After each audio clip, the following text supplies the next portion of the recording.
We hope you guys are doing well. I'm pulling up my this on my phone so I can keep track of your comments. But Molly and I were excited to hop on today. I'm gonna let Molly introduce our topic. Yeah, we're very, very excited to be talking about the subject of fear tonight. I know that, the topic of fear is very, very wide ranging, and it's something that a bunch of us, I think everybody deals with on some level or another. But when it comes to fear in the realm of mediumship, obviously that fear can be a totally different and sometimes almost crippling animal. It can I know at times it really kind of had me on the fence about whether or not I wanted to really step into my gifts. And so we thought it'd be a really good thing for us to focus on tonight. Talk about, some of the scary encounters that we had while we were stepping into our gifts, and how we've managed to work with that fear over the years. And then, of course, obviously, we're going to step to the side and open it up for your questions. Yay. Well, I don't mind to start and share my story. We've got a couple of hellos. Hello, Sherry. So excited to see you on here. But yes, if you don't mind, I'll go ahead and share my story. I have a couple of really scary things happen in mine, and it's also kind of humorous to think of it now. But most of you had heard my story where I got my first message while I was taking a shower. It was very clear. And I was able to give my mom a very healing message about 8 months before she passed. But a couple days after that, this is a story I don't share very often. And Molly, you may have heard it, but a couple days after that, I woke up to my bed shaking. My bed was shaking. And if you all have seen Ghost with Whoopi Goldberg and the spirit enters her and she goes, "Ah," that was happening to me. And all I could think was, oh my God, I'm going to wake up. There's going to be a spirit in my body and nobody's going to know and it's going to control my life. Like this happened to me. And I just remember laying in the fetal position going, please stop, please stop, please stop, please stop. And it stopped, but I was scared to be in my room for months. And then, and at the same time that all of this awakening was happening, it may have started happening, and this is new for me to figure this out now, was I was in a really abusive relationship. It was more mental than physical, but there were some physical things happening as well.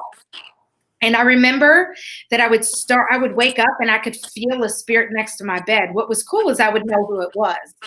And I had not developed my mediumship yet, but I knew my grandfather was there. I'd never met him. I knew my ex-fiance was standing in the corner, and I hadn't talked to him, in years, but I knew he had passed.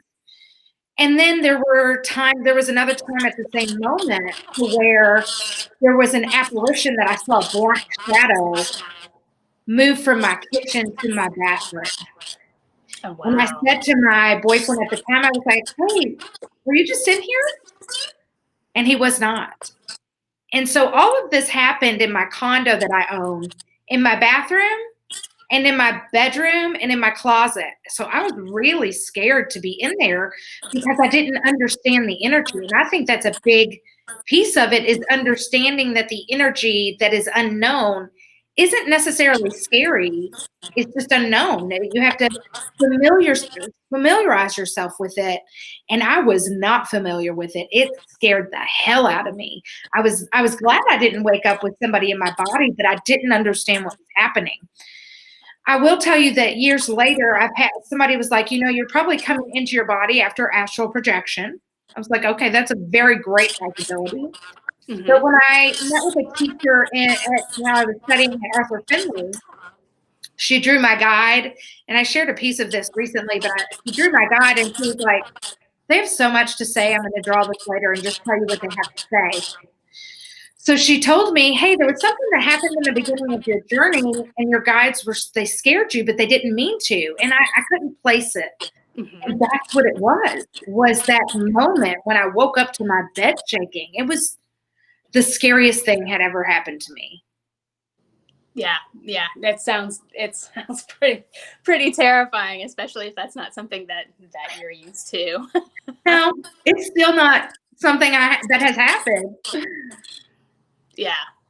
It's I know my It was such a strange journey for me, because I had encounters um, pretty regularly from the time I was a small child, and but it didn't dawn on me what was happening. I didn't understand, and I think that was one of the most confusing things about my journey. And I think a lot of people experience this, is that when you have gifts from the time that you're a young child, that just kind of becomes part of how you interact with the world.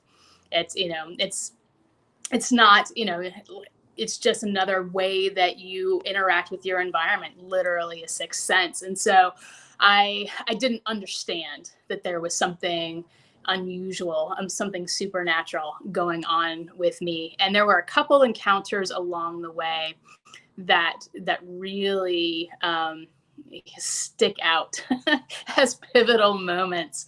I think the biggest, the first one that really kind of shook me to my core, and this is still probably the scariest event of my entire life. It was shortly after I had graduated from high school. My family and I went to Florida to visit my grandmother. And it was, this would be the summer of 1993. That dates me a little bit. But we were, my grandfather had passed just a couple of years before. And it was the first time, I think, no, I take that back. It wasn't I had been to my grandmother's house a couple of times since then. But we went, and we were staying for like around a week with her. And she was kind enough. She decided to sleep out. She kept really weird hours, and liked to get up really early and stay up late and watch TV and listen to the radio. And so she thought it would be easier and less disruptive if she slept out on the couch. And she put me in her room, and then my parents were in the fancy bedroom in the back of the house. And for some reason, the entire time that I was there, that trip, I could not settle down and go to sleep. And she lived in a retirement community, a mobile home retirement community in Florida. And so she lived in a double wide mobile home. And so the bedroom that I was staying in had a queen size bed in it, and then this really large dresser that ran down the side of the room. And then that was on my right hand side. And then on the left hand side was the closet. And there's literally about 1.5 feet of space on either side, maybe. So it was tight quarters. And my attention every night when I laid down to go to bed was drawn down to the left hand foot of the bed, and then up to the right hand head of the bed. And I just was so anxious. It made me so anxious that it was really, really difficult to go to sleep. And so it's like 2 days before we're supposed to leave, and all of a sudden, 3 o'clock in the morning on the dot, my eyes shot wide open, and standing down, solid as a rock, at the left-hand foot of the bed is my grandfather. And I mean, I was in such shock. I remember hearing just this like wah wah in my ears. And I remember seeing the light from the street light coming into the window and bouncing off of him. I mean, he was very, very solid. And I was immediately terrified. And then if that wasn't bad enough, he started to walk down the foot of the bed. And it was so quiet in the house. And again, remember the really tight, tiny space that I'm in. He's walking. I can hear his feet dragging on the carpet with every step. And he got to the end of the bed and started to turn the corner. And I knew where he was headed, which was going to be standing literally right over me in that really tiny space. It is the only time I have hyperventilated in my life.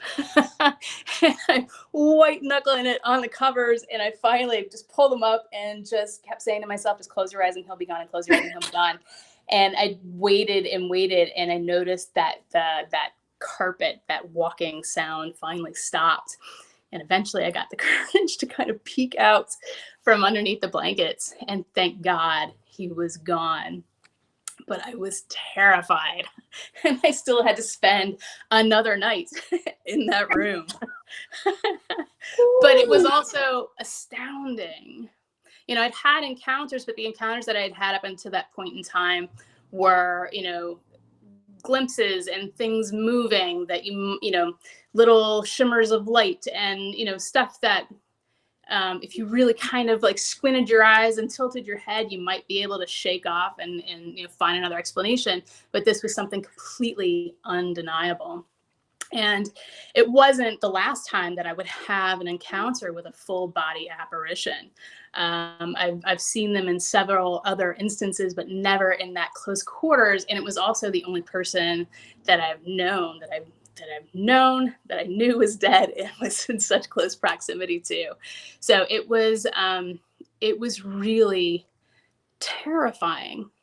And for me, my only understanding of mediumship was what, I had seen depicted in film and television.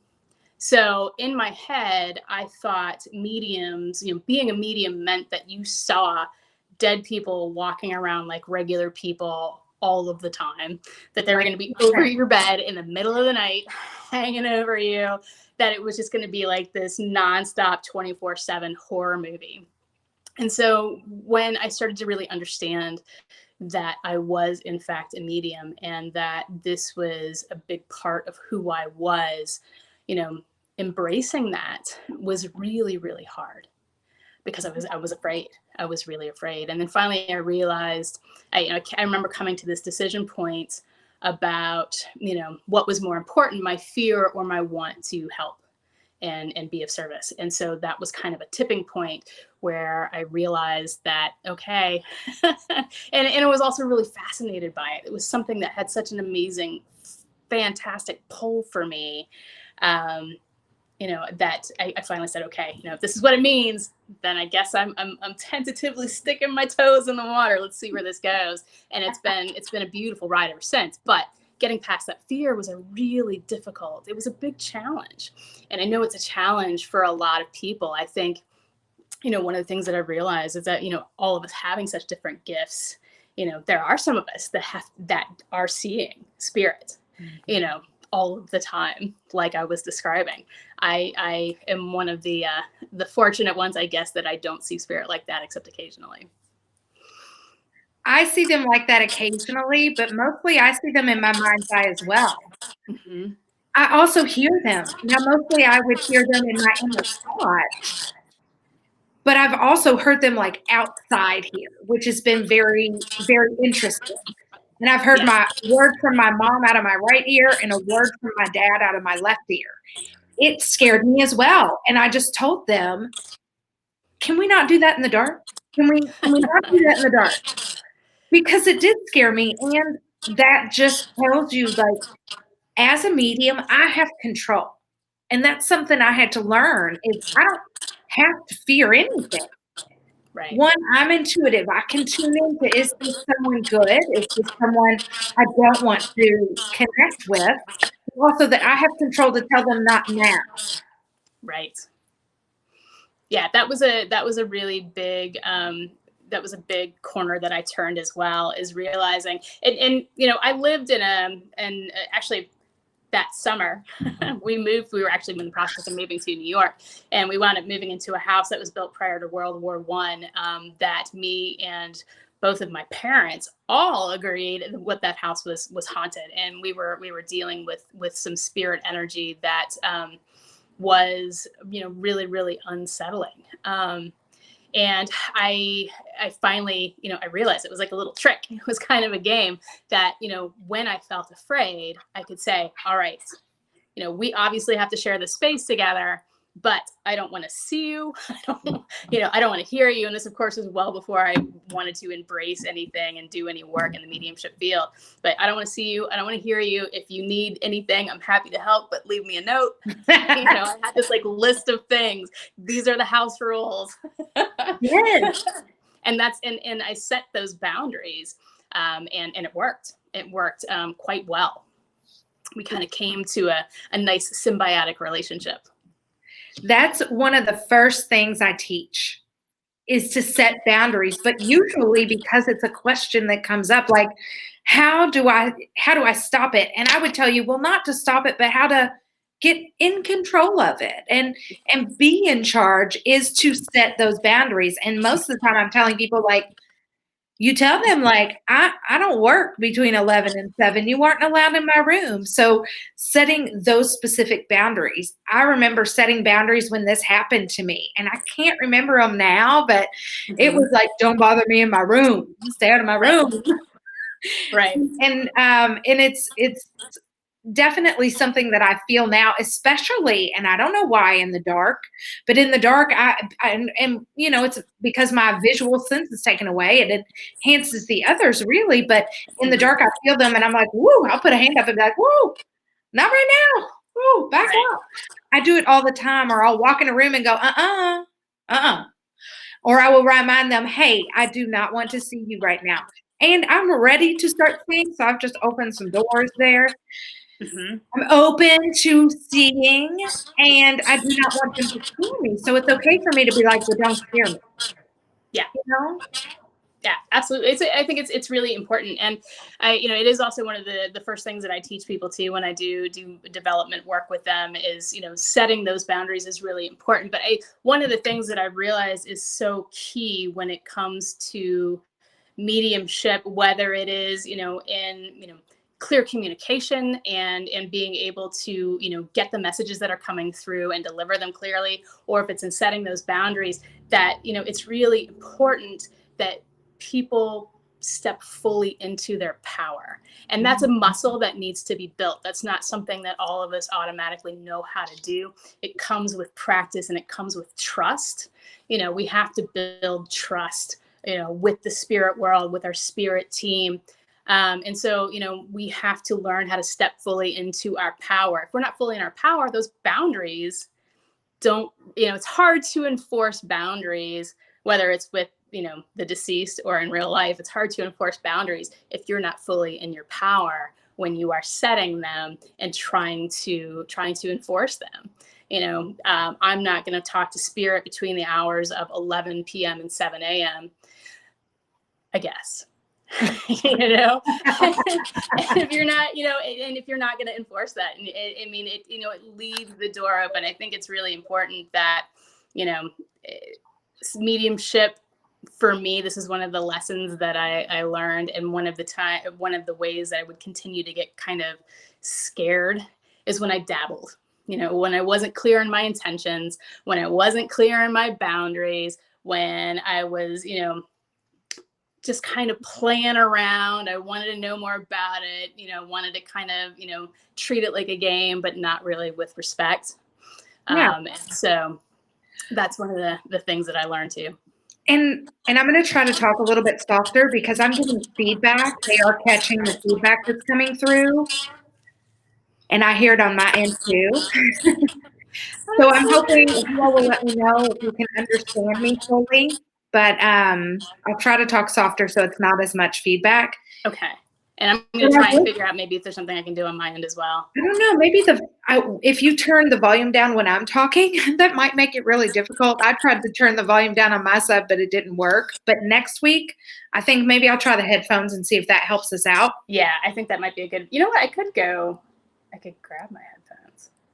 I don't have them close. Should I do that? Yeah, ready? Break. You all start posting questions. We're going to grab our headphones.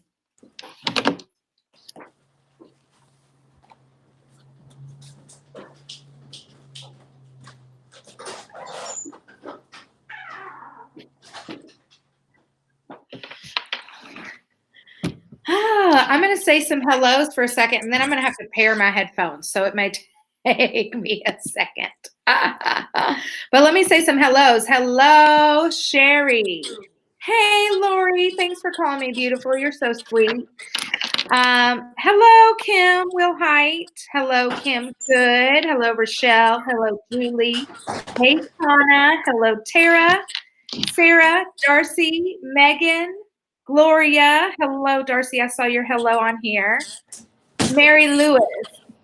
Kinnison. Hey, I'm so glad to see you too. Hello, Dana. Hello, Jessica. Hello, Jill and Jessica Stewart. I'm gonna keep it right there for a second. Jill, thanks for your feedback on the feedback. And Molly, I'm gonna take just a second to pair mine. So feel free to chat I'm away. plugging mine in as well. I'm going to kind of keep our comments where they are. So when we get to questions, I've got I've got the questions pulled up and ready to go when we're ready for that. We're going to talk a little bit more about, fear. And Molly, at some point, I would love to touch base on that. Remember how we did the multitasking?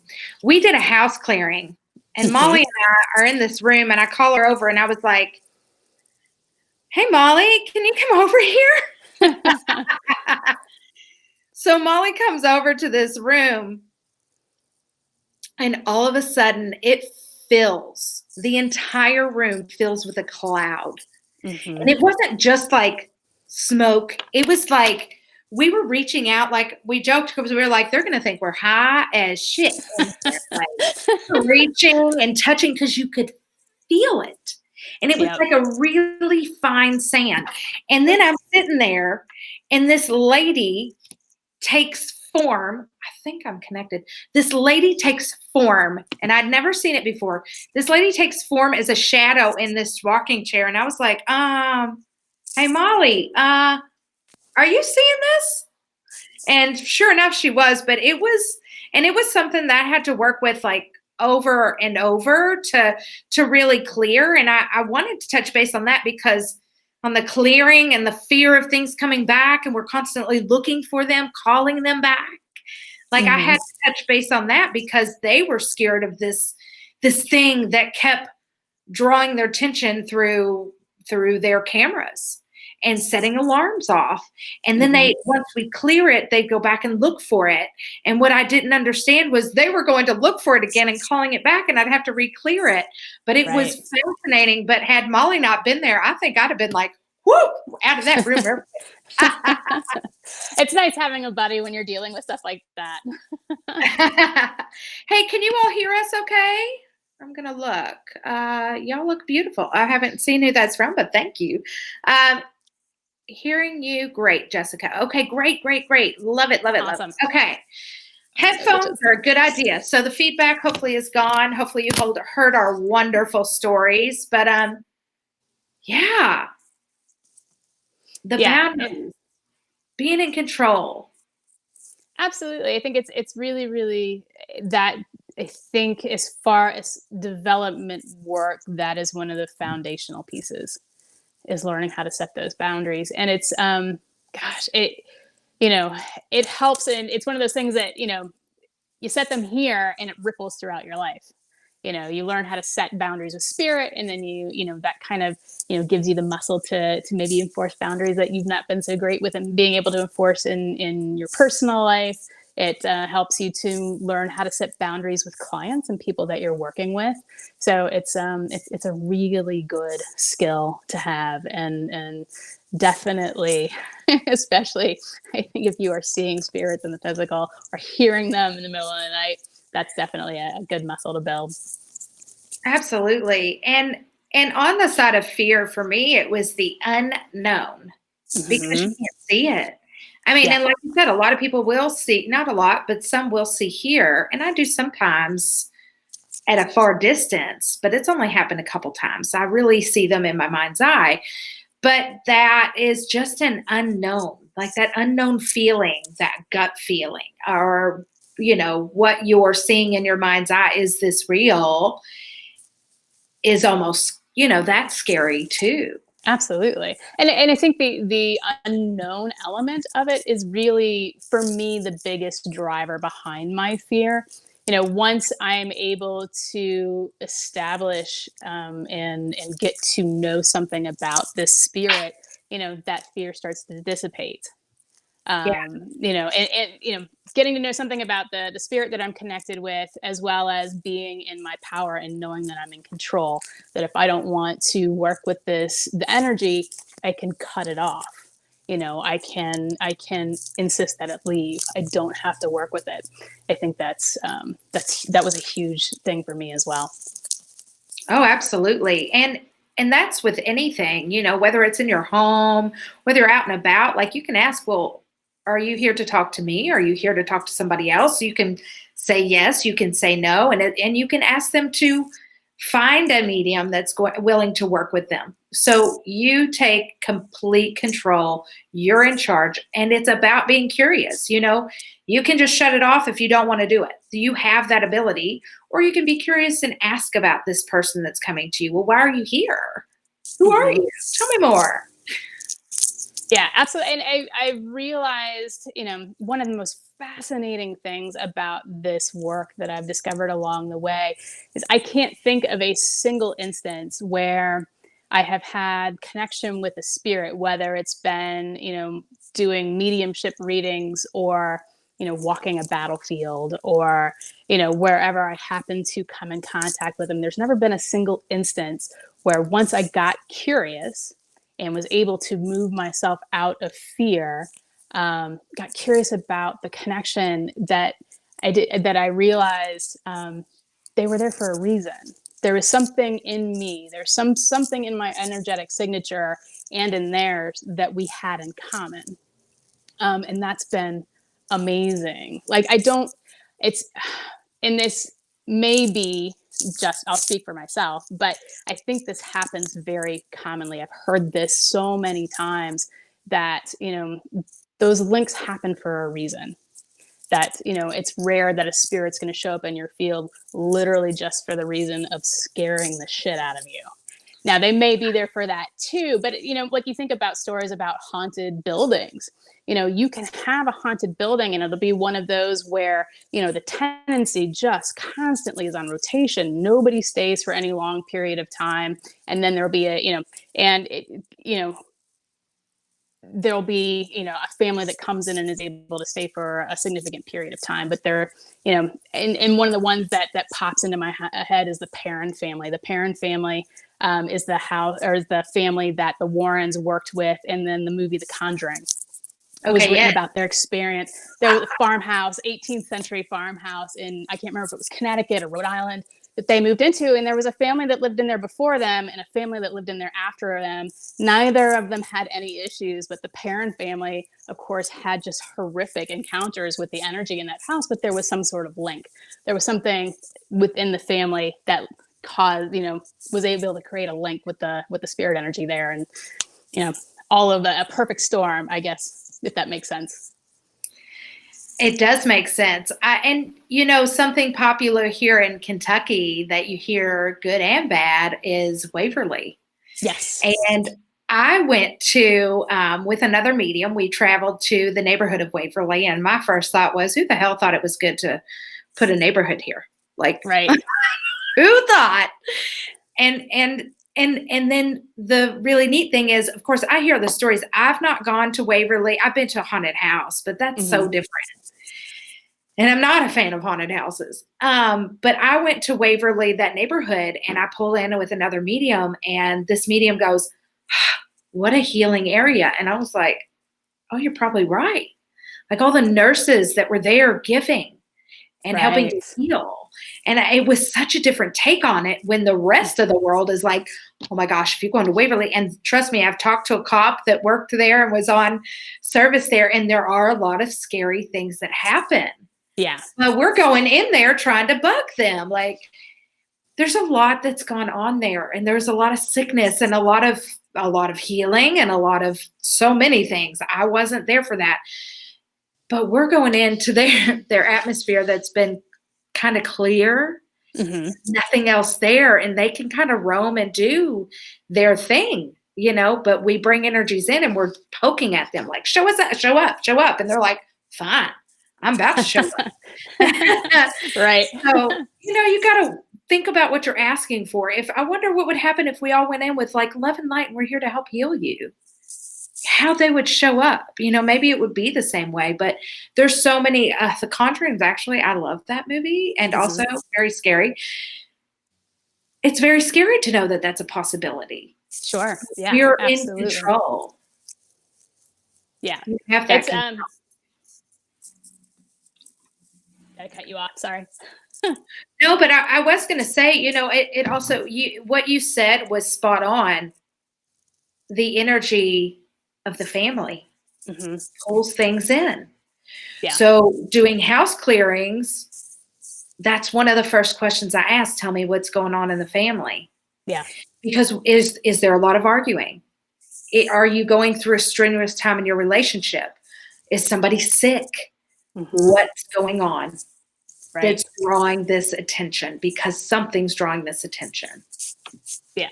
And one of the things that I've noticed too is the type of activity.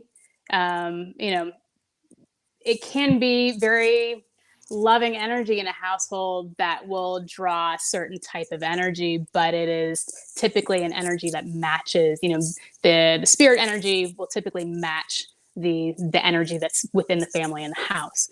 And so, like you said, when you've got a family that is working with something that tends to be of a darker nature, my first inclination is immediately, instead of focusing on the entity or the spirit energy there, to start looking at what's going on in the family. It can be, things that are really obvious, like illness, those kinds of things, but abuse, drug addiction, just secrets are so toxic, and it can create a perfect pocket for energy that matches on the spirit realm.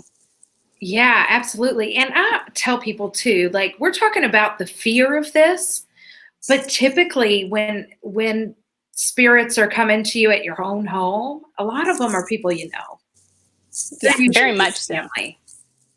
Very much. And I Yeah. think too, part of it that I realized is, we talked about setting boundaries, but part of that process is also deciding where your work is.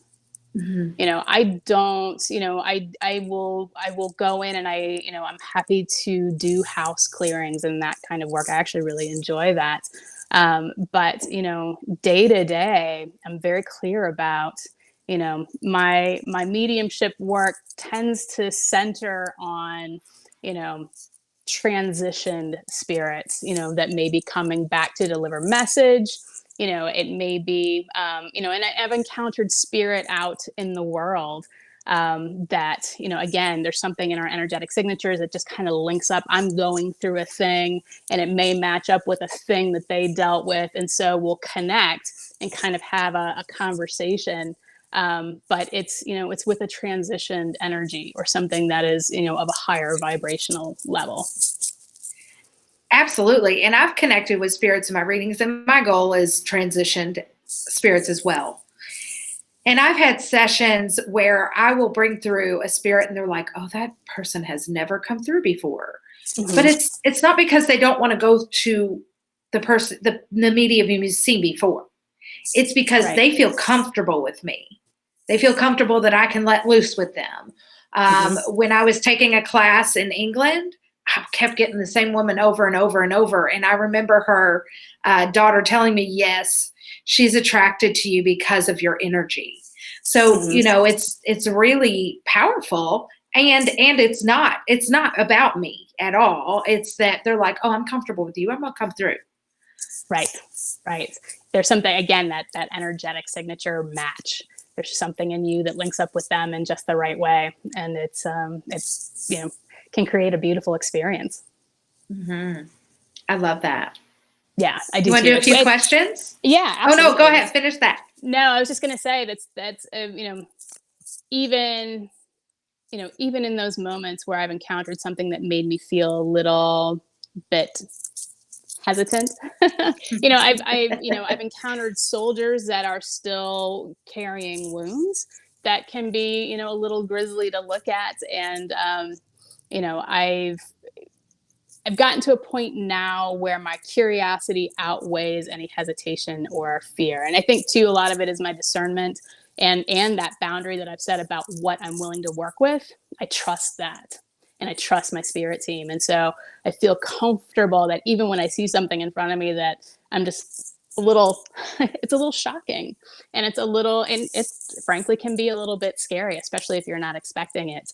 But there's never been an instance where when I have engaged that I haven't found that link, and at times it's been really surprising because it hasn't been obvious. There's been times when it's been really surprising and really deeply personal and healing for me.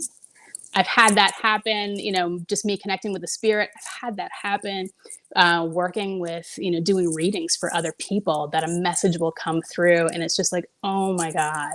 It may be one of those moments where like, wow, that person's never come through before. But they were in, the sitter was in the right place. I was in the right place. And the spirit comes through and the message lands, and it just, I needed it too. And it's something that continues to astound me. And it's an incredible capacity to heal. It's beautiful.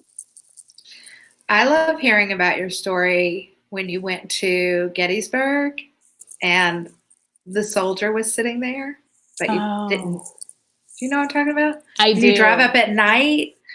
I love do. that story. Yeah, I'll share it quickly, and then we can get to some questions. This is one of the ones that again just amazed me too. It's and this is well before I was in that I knew that I was a medium, and I had I'm a huge history dork. If you learn anything about me, you'll learn that. And especially Civil War history is one of the things that I focused on. And so I took my boyfriend for a weekend romantic getaway to the Gettysburg National Battlefield Park. And so when we got there, we had driven all day, and should have taken us 3 hours, and it took us like 8 because I got mixed up in the directions. So when we finally got there, the sun was just starting to set. And so I was so excited. I was like, let's not even go to the hotel. Let's go out and let's drive around the park. I want you to see it. And so it's like, it's in that part of the day that they call the gloaming, like when things start to get a little misty and the pastel colors start to come out in the sky. And so we're driving around, and we climbed up in a tower and looked out over the park. And then we got back in the car and we're driving. And this battlefield is covered with these really winding, one-way, very narrow roads. And there's a lot of trees, and then there's a lot of statuary. And the statuary, if you've ever been on a battlefield, it always looks the same. It's a guy on a horse, a stack of cannonballs, and maybe a tripod of muskets or an obelisk or something. And so we come to this hairpin turn, and we stop the car. And at this point, we've got our headlights on because the light's getting just dim enough that we needed the headlights. And there are 3 statues. There's one on either side of the car, and then there's one directly in front of us. And so like on the left-hand side of the car is a guy on a horse, and on the right-hand side of the car is an obelisk or a stack of cannonballs. And then this third statue is probably about 5 to 7 yards inside a really thick line of trees. And it's very obviously a Civil War soldier because I can see his uniform. He's seated on a tree log, and his back is to the road, and he's slumped over facing into the woods with his head in his hands. And my mind, the human mind, tries to make sense of this. And I thought it was a statue, and the color was really washed out. And so I immediately thought stone, but the details were so fine. And the buttons and the seams and the his canteen, and his hair was in between his fingers, and all of the details. And I remember my boyfriend and I sitting there, and we just got quieter and quieter and quieter as it started to settle in exactly what we were seeing. And neither one of us said a word. We just looked at each other, and then we're like, yeah, it's time to go to the hotel. So we drove to the hotel, and we asked, I don't know how many battlefield guides the next day, because we wanted to see if we could find this statue, knowing deep in our guts that it wasn't a statue. But of course, they had no idea what we were talking about. I had never seen anything about it. But it was such an amazing experience. Is one of the things I really remember from that encounter is feeling the despair and the sadness and this just kind of lost, this feeling of being lost, coming from this energy. But yeah, that was.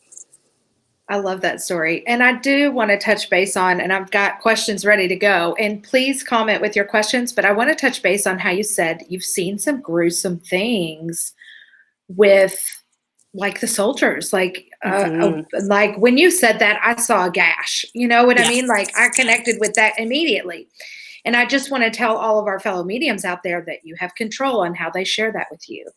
Like if you don't want to see that, you can be like, tell me or help me to feel things rather than showing me the big wounds on your body. So just Absolutely. decide how you want to see that. So Yeah.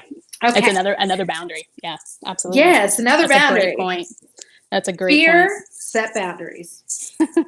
Over and done. Cut. Done. No, Yeah. just kidding.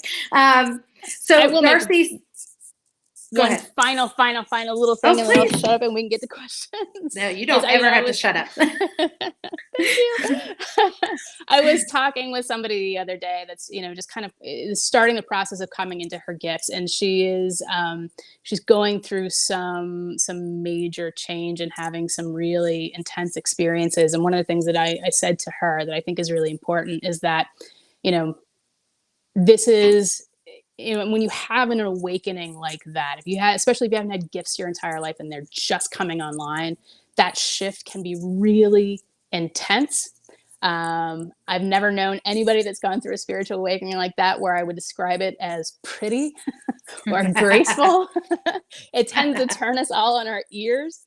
And so there can be a lot of really big energy and a lot of big, like, holy cow moments. But it should never feel like you have to suffer or you have to live in fear. Those are two things that, between boundaries and getting support, building community is one of the biggest things that helped me, because a lot of people don't, if you're surrounded by people that don't have the same gifts as you and don't have that ability to relate to the world and what you're talking about in the same way, it can be extraordinarily isolating. And then you add the layer of fear in there as well, and it can become unbearable. So building community is huge, but you don't have to suffer. Find community, find support, your boundaries. There's ways to work with it, but I think that's important to understand. I agree completely. We just got a lot of hearts for that, by the way. Yay. So thank you. So Alicia/Darcy says, I know my youngest has gifts. Do you ladies think she sees them? And my first comment would be that many kids do until we shut them down. Yeah. Whether they see them out here or in here. Completely. I'm obviously I can't see the comment, so I don't know. I got you. But I don't know if she's of a speaking age, but ask her what she's experiencing, because I think that's one of the things too. When we're talking about isolation, it also shows that you are a place where she can open and communicate with you about what she's experiencing. So if she's able to speak, I would ask her about it. I agree with that completely. Ask what they're saying and let go of any fear you may have, to be able to speak about it. And the more that you allow it, it helps for it to become normal and okay for them. And they really need that. Like kids who are like, I have this imaginary friend. Let's see how imaginary they really are, y'all.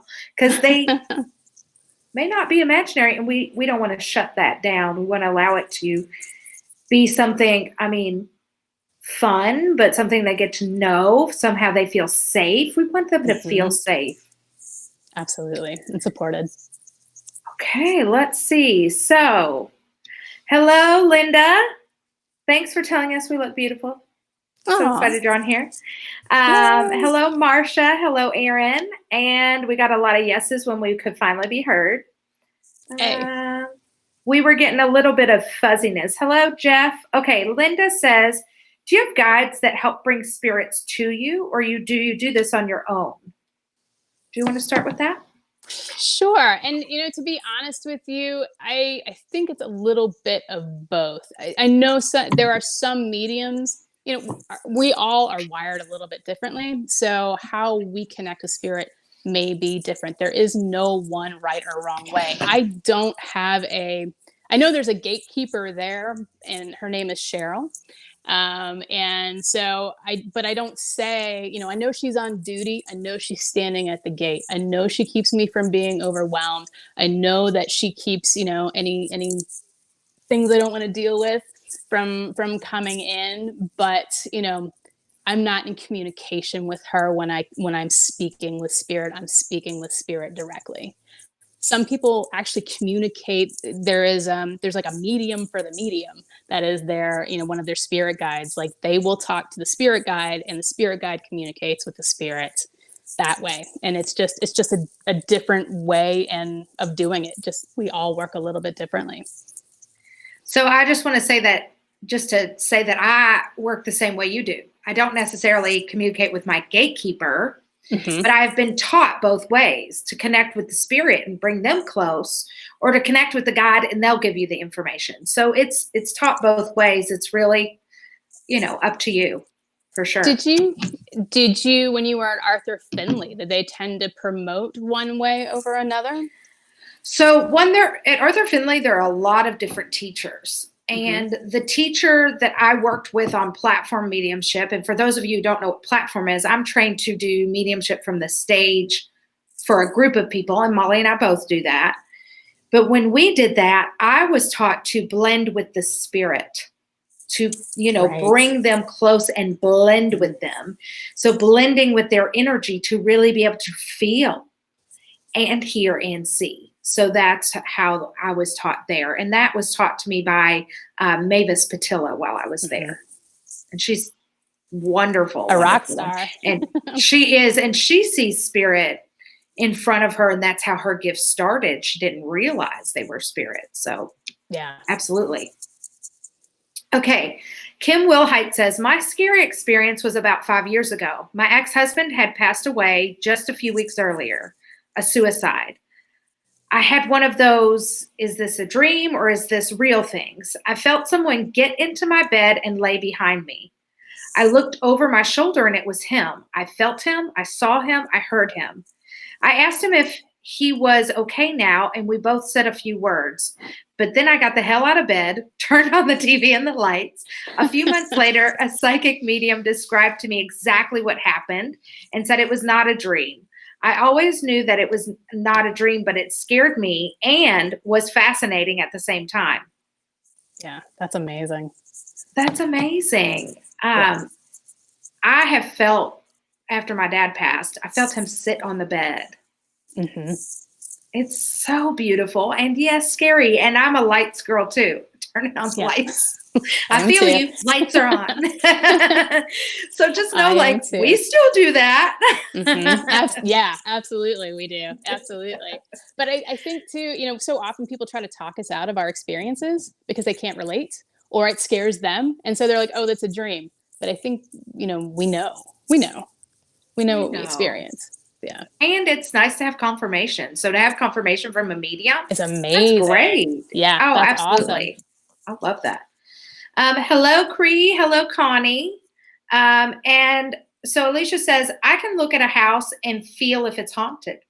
I won't go near those places because I'm afraid I'll bring something home I won't mess with. I won't mess with it. Wow, that's a good topic. Taking things with you. That's a great topic. I think it's I think that it is something that is certainly possible. But again, your boundaries, doing self-care as far as your energy cleansing. I know some people that every time they walk in their house, they will smudge before they walk in the house. That's part of their energetic self-care. I know some people will do that maybe once a day, once a week, once a month, but they are taking care of, cleaning their energy just like they clean their bodies or their house. So it's part of self-care. I think that, as long as you are mindful of those things, that possibility drops significantly. And I just want to say that haunted doesn't mean it's bad. Right. Yeah. I mean, haunted, they might want to scare you, but it's not necessarily bad. And I will say, I may have mentioned this one night, but I was walking down the street a couple of weeks ago, and just happened to think, oh, I wonder if that little girl is still in this house, and then saw her immediately.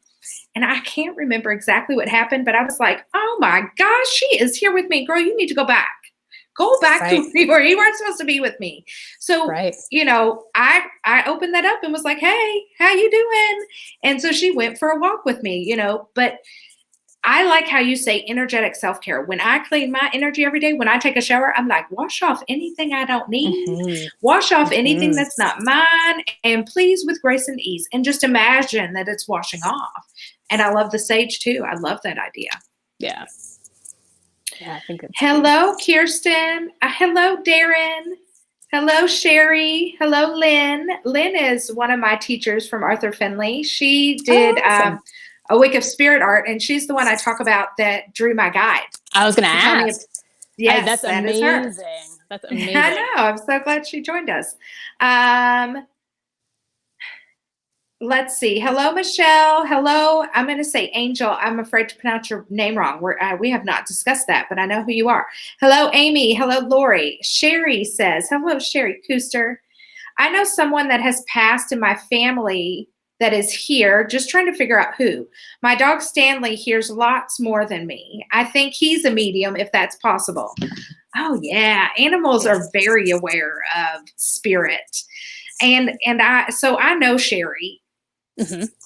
And Sherry, there are a few different people this can be, but the first person that comes to mind for me is your grandmother. But that doesn't mean it's just her visiting you, because you have another dog that visits you, your dad visits you, your brother visits you. But the first person that comes to mind for me is your grandmother. But let me, since I know you, kind of connect with Molly, and let's see what she says about that.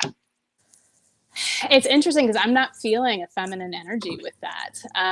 It definitely feels more of a masculine energy. And it's interesting. I just kind of get the sense that he kind of putters around the house. That he's there. He's there just kind of keeping. I feel like he's a fixer. Like he's kind of, he's just kind of keeping an eye on things, and maybe, making sure that anything that squeaks gets oiled, and that's kind of the energy that I'm picking up on. And thank you for doing that, because I know Sherry so well that I picture all those people. So it's good for you to connect to that. So thank you for doing that. Sure. Sandra, thanks for joining us. And Coda, thanks for joining us. Alicia says that her child saw them as a baby, but not sure. She's 6 now. We asked if she was talking age, so it'd be a good thing to ask her. Yeah. Jill says, my daughter is 7 and just now beginning to talk about what she is experiencing. And I know that she's been scared. She says, how long did it take you all to feel comfortable in front of people to read them? I still get nervous. I still get nervous. Every time I still get nervous. Especially if you put me on stage and I'm like, hey, put me on stage. And I'm like, okay, all right, I'm ready. Yeah. I'm more comfortable now, but it probably took me a year, 2 years maybe, before I was actually felt confident. It may not comfortable, confident, but still having nerves. Yeah. Yeah. I trust, my trust is so much stronger. I still have that, there's still that piece of me that's like, oh, I hope this goes well. I hope that they walk away happy, and, that all those little flutters, but, my confidence in what I'm picking up, and my confidence in, my relationship with my spirit team. I know my instrument and how I read energy so much on such a more intricate level now that it's helped me build a level of trust that's made that less. There's still always a little bit, but yeah. Yeah. Jessica Stewart says, when you say you were taught, do you mean, I was looking at the screen, it shows me talking. I was like, am I interrupting her? Sorry. When you say you were taught, do you mean that you can learn to do this? Or did you already have these gifts and were taught how to use them? So I think Molly and I can both answer this, but my gifts came up to me. I was aware of what was actually happening at 30. And then I did learn. I studied with mentors. I teach it now. Everybody has the ability to open this up. You could be a psychic, you can be a medium, you can use it for your own life rather than doing it as work as we do. But I realized that it had been happening to me my whole life. I just didn't realize it until 30. Yeah. But I know Molly can speak to that. Yeah, my journey was similar. I'd had, it took me actually until a little bit later. I was almost 40 when I was to a place where I was like, holy cow. People don't see people they don't know pop into their head for no reason. That's not how brains really work. I thought, but it had been happening my entire life. So, the teaching really helped me to strengthen that. But what it really opened up is that not only was I seeing spirit, and I was also, it helped me to better understand how I was really feeling spirit. That's probably my strongest clair right now, as I feel things on a much deeper level. But, our instruments are so sensitive. We are picking up information that we are not present to all of the time. And so development work can help anybody get in touch with that and really understand what they are intuiting. So absolutely, I think it's something anybody can do. Absolutely. And I think, having one teacher, having multiple teachers, like because we're all different, very similar and different, like having different teachers is great. So I lead a Monday night development group and I have a mediumship class. And I know that we both do one-on-one teaching. So you can reach out to us if you're more curious about that for sure. I know either of us would be glad to help. Absolutely. Lori says, it's comforting to hear experiences through dreams. I once dreamed of my friend that was tragically murdered. The time with him was loving and peaceful, and I was aware that I had to leave him because my alarm was near going off. When I woke up, I cupped my hands to my face and could smell his cologne. I thank him often for visiting me and giving me that time. Yeah, that's beautiful. That's beautiful. That's amazing. I think dreams are really, I think a lot of us probably experience spirit in dreams. I think it's a time where obviously our mind is in just the right place. I also think that, experiencing spirit in dream, especially if it's not something that you do regularly and is, that you're used to, there's a less of an opportunity for you to find it scary. You're probably much more receptive to them in a dream state than you might be seeing them standing in the middle of your living room or, something like that. So I agree completely. It's like a middle ground where the two of you can meet. And I tell people that too, like ask them to come to your dreams and ask to remember. Ask both of those. Alicia says, I will keep that in mind with my boundaries and self-care with these places. I can feel if it's bad energy or light. The ones I stay away from is where I get bad feelings of for sure. Good job. Yes, that's amazing. Absolutely. What a great thing to know. Sherry said, thank you, Molly. Jill says, you're very welcome. Jessica, can we do a topic about spirit teams? Like how will we get a spirit team one-on-one? Heck yeah, I'm writing it down. That's a great idea. Yeah. Spirit team 101. Okay. The A team, is that what you said? I said like the A team, but different. Yeah. Yes. Okay. I'm gonna have that theme song in my head now for the rest of the night. And it does look like, and Jessica said, thank you. She's going to reach out. Hello, Shannon. Hello, Susie. And this looks like we have just a couple more questions here. Chrissy says, do all mediums / psychics always see people and hear? I don't see that and rarely hear voices, just like your encounter with the little girl in the window, or Jill, how you saw the guy behind me in class. I'm going to say no. Yeah, I agree with that. It's different for everybody. I know people who do not see at all in their mind's eye. And I'm like, wait, what? I'm like, okay, let me reevaluate how I'm going to teach this. But it's, I've learned because some people will feel it all or some people will hear it all. My first message was full clairaudient. And Right. some people see. Now for me, it's a big combination. It's all of it combined. I don't even know sometimes what I constantly say I see, I hear, I feel, but it's complete combination for me. Yeah. But yes, Yeah. no. Go ahead. Oh, no, sorry. No. No No, I was apology. just going to say that, I also know people that don't see it all. And it's amazing still that the information that they can come in with, you realize all of the things that we tune in and have an energy signature, like, male or female, old or young, time period, all of the things that they can still sense, even though they don't have eyes to see it. It's really amazing. So yeah, no, not everybody sees, not everybody hears. Some people don't feel, they're claircognizant, and it drops in just, like a memory, like you're recalling something that you've always known and you're just kind of recalling it. For the longest time, my strongest clair was clairgustance. I would smell things all the time. Yeah. And that was how I knew I was in the presence of spirit. Lots of colognes, tobacco, cigarette, leather, wool, all of the things that carry a smell signature. Yeah. We all I work love differently. that. Yeah, And I do too. sometimes It's fascinating. spirit will show up that way for me because I'll be sitting in my living room and all of a sudden I'll get campfire and it's gone. I was like, who was that? How about that campfire smell? It was really cool. Yeah.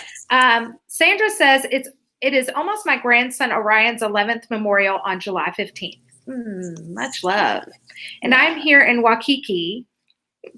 I love that. Where I got to reunite with my mother in 1978, but she's been gone since 2001. I came back to hope to feel her memory, and 2 days ago on my walk, there was a rainbow exactly over the building we lived together back then. I felt it was her saying hello, and I wonder if maybe her and Orion were together saying hello, painting the rainbow for me. Do you possibly have a message or feeling about that? It may just be me wanting it to be. I'm going to say, Sandra, that you knew it was them.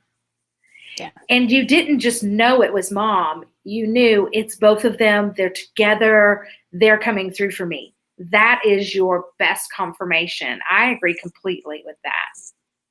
Yeah, I do too. And I think one of the things that we haven't touched on, maybe at all, this is the third one of these that we have done, these Q&As that we've done. I don't think we've talked about synchronicities yet, and that may be something for us to focus on. But there are times where it seems like a coincidence, but if it is a coincidence, it is the most amazing coincidence that could ever have coincided on the face of the planet. And it holds meaning. It's just so perfect that it's obvious that even if you are the only one that saw it, just the timing and the place and just being in that moment, it's very much a connection and a message. And that's exactly what that feels like. The thought of that rainbow over that house, that's powerful. That's really beautiful. I love that. That is beautiful. Yeah. And they're in Hawaii. Too. That's even more amazing. So Chrissy just said, we were talking about visuals with Chrissy, and she said, most of mine are all pictures. That's seeing. That's your clairvoyance. They come in flashes. We have a friend that will tell you it comes in movie clips. Yep. Yes, that's visual. That's clairvoyance. You are seeing. Yep. You're just seeing it as a picture. Yeah, absolutely. I see mine often in what look like full-on studio portraits. Yeah. And I do get pictures that come through. I'll be like, they're showing me a picture of this and it'll be sitting right in front of them. I love that too. But you are using your clairvoyance. Yeah. Okay. Sandra got confirmation head to toe, goosebumps. So she got her confirmation. Yeah. And just one last thing here. Alicia says, the most memorable visit I had was when my grandmother came to visit me in a dream right after she passed. She and I were in the living room. I grew up in no furniture in the living room, just her and I. I was on the floor sobbing, crying of her death. She was holding me in her arms, telling me it was going to be okay, babe. But mostly she just held me while I cried in her arms. I smell her from time to time. Thanks for sharing that. That's really beautiful. That's beautiful. That's really beautiful. How she was comforting you. So thank you. That's really special. Yeah. Oh, you guys, thanks for joining us tonight, for letting us talk about the fear of mediumship, because we've been there. And it's not, and sometimes it still happens, turning the lights on. Sometimes here in my office, I'm flipping lights on, Absolutely. I do it too. I do it Well, too. thank Just you for know that. being here with me. Oh, Go ahead. this. Tell us. I was gonna. No, the only thing I was gonna say is just know that you don't have to do this alone. If you find yourself in fear or worried about stepping into your gifts, that fears around that, it's like I said, community is important, and you there is support to be found. You can reach out to either Jessica or myself. If you're in the Louisville area, there's a lot of development groups here that meet regularly. Obviously, everybody's doing it via Zoom now. But there's a lot of ways, and I think that is true in most significantly sized areas. You're going to be able to find some community, so don't feel like you have to do this alone. That there are people to be on this journey with you. So I think that's important too. Like having like-minded people. mhm. My group is going to stay via Zoom. I will have an in-person group as well, but it will stay via Zoom because I've got people across the states in this group and I don't want to leave them out. So That's awesome. So whether you're in person or you want to be from home, you have the ability. And I love the community here in Louisville if you're here because there are so many groups and I want to get to them all. Yeah. And that's difficult. There are so many. So we really are blessed here. Yeah. But yeah, your group meets what night? Is it Thursday? Every Monday at 7:45. There you go. And I just ask people, they'll typically just Venmo me the $10 and I'll send you the link. And we have a lot of fun together. Awesome. Yeah. Awesome. Yay. Yay. Thanks, Molly. We're going to be back tomorrow. But tomorrow that's we're going to be right. back with Thomas Mooneygle. That's right. So we're going to talk about some magic. The Weirding Way. You all may have seen Thomas on here in the beginning, probably the first or second week that we started Soulfire, and he's going to be live tomorrow. So we're going to have some fun. Join us tomorrow at 8. I think we're at 8. Yes, we are. Okay. Yeah, tomorrow at 8. And then Saturday, I will be here doing readings, following Kat Hill, who will be doing her songs and stories from Nashville. And then I was just looking today. Next week's the full moon, next Friday. Let's have some full moon Friday next week. Heck yeah. Cool. All right. I'll see you all later. Thanks, Molly. Thank you so much, everybody. Thank you, Jess. Bye. Love you guys. Thank you.